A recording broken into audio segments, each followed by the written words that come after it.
Your Eminence, Archbishop Barsamian, very reverend clergy, and dear delegates.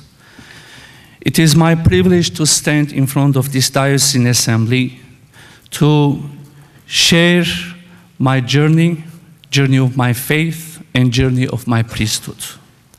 A brief family background. I was born in Istanbul, Turkey. I had wonderful parents, my father Siragan and mother Elmas of blessed memories. My father, by profession, was a master carpenter. He had his own shop directly under our home. He was a hardworking man, working from dawn to dusk. Part of his carpenter's work involved construction. Without a doubt, this phase of his job required great physical strength. My father was a man of large physique. Not only was he with strong muscles, but also with strong faith. My mother was a very down-to-earth and generous woman. Both of them were icons of faith, dignity, and humility. To me, my brother Oskian, to my two sisters Akabi and Hilda. My father never spoke one word in Armenian, yet he was a very patriotic man. He wanted us to learn the Armenian language. He sent us to Savorchian Armenian private school. Financially, money was tight and he was trying to make ends meet. He couldn't even make monthly payments to school on time. I remember numerous times I was sent back home to get our school tuition. Despite his financial hardship, my father never gave up. He never failed in his mission. He wanted us to learn the Armenian history, language, and the culture. He was a pious man. Daily prayer was his ritual. He prayed twice a day before and after work.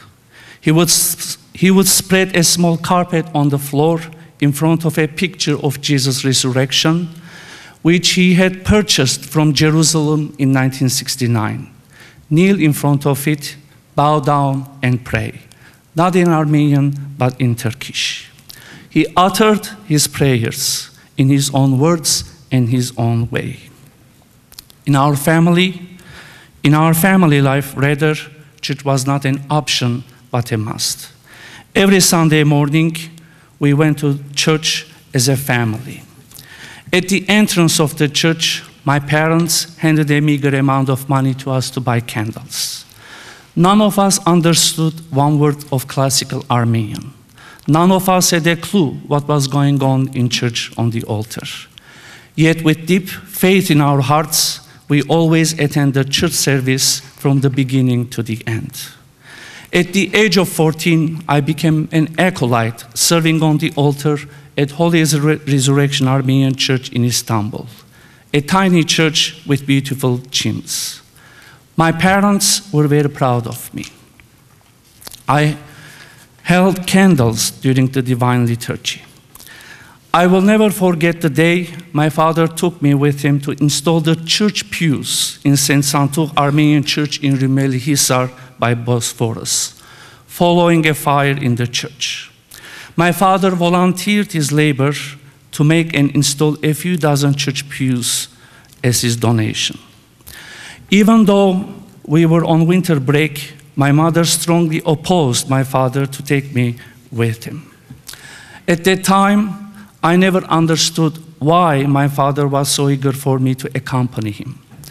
Today, as I reflect upon this, I came to the conclusion that my father wanted to teach me a timeless lesson: to work for the church, whether it may be with your time, talents, and or with your financial resources. During our summer vacation from school, I worked at a jewelry store in Grand Market. I was not happy there. Deep down in my heart, I knew that I was the wrong person for this job, simply because I didn't have neither desire nor the talent. In 1975, Reverend Father Parto Hırkacian of blessed memory was our pastor, who was recruiting candidates for the seminary of the Armenian Patriarchate of Jerusalem. He contacted my father and asked him to send me to Jerusalem. At first, my father was reluctant and refused. It was not that he didn't want me to become a priest. On the contrary, his dream was for me to become a clergy. The geographical distance and the time was a problem. On Easter Sunday 1976, then the Very Reverend Khajak Barsamyan celebrated Divine Liturgy at Holy Resurrection Armenian Church, where we attended church services regularly.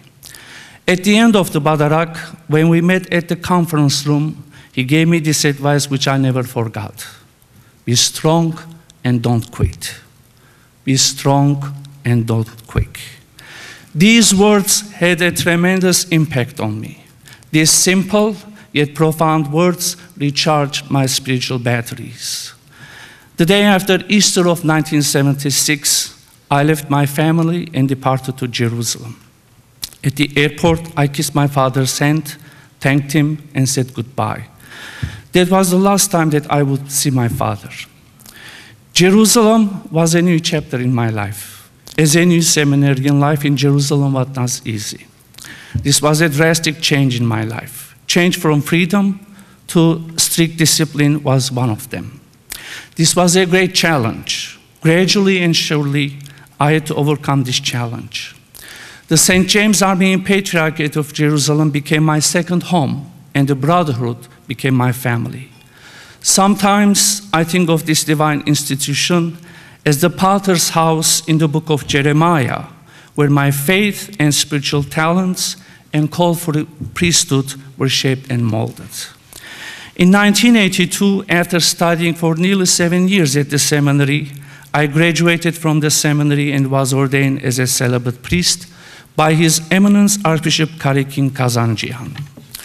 While my parents planted the seed of faith and nurtured it, taught me to love the Armenian Church and the importance of serving the Church, the one person who inspired me and led me to the priesthood was Father Parto Hırkajian of blessed memory. His ministry inspired me as I was growing up in Istanbul, and he literally led me to the priesthood by assisting my parents overcome their hesitations and misgivings, and to allow him to take me, along with others, to the seminary of the Armenian Patriarchate. Father Parto was a unique man. He was a person of deep faith and devotion, but not one to show it. He was a very smart and knowledgeable, and yet had only 5th grade formal education. Above all, he was a kind and generous person, a caring pastor, a faithful priest who understood his calling and ministry to be one of serving the people. During his ministry, he sacrificed a lot in order to serve.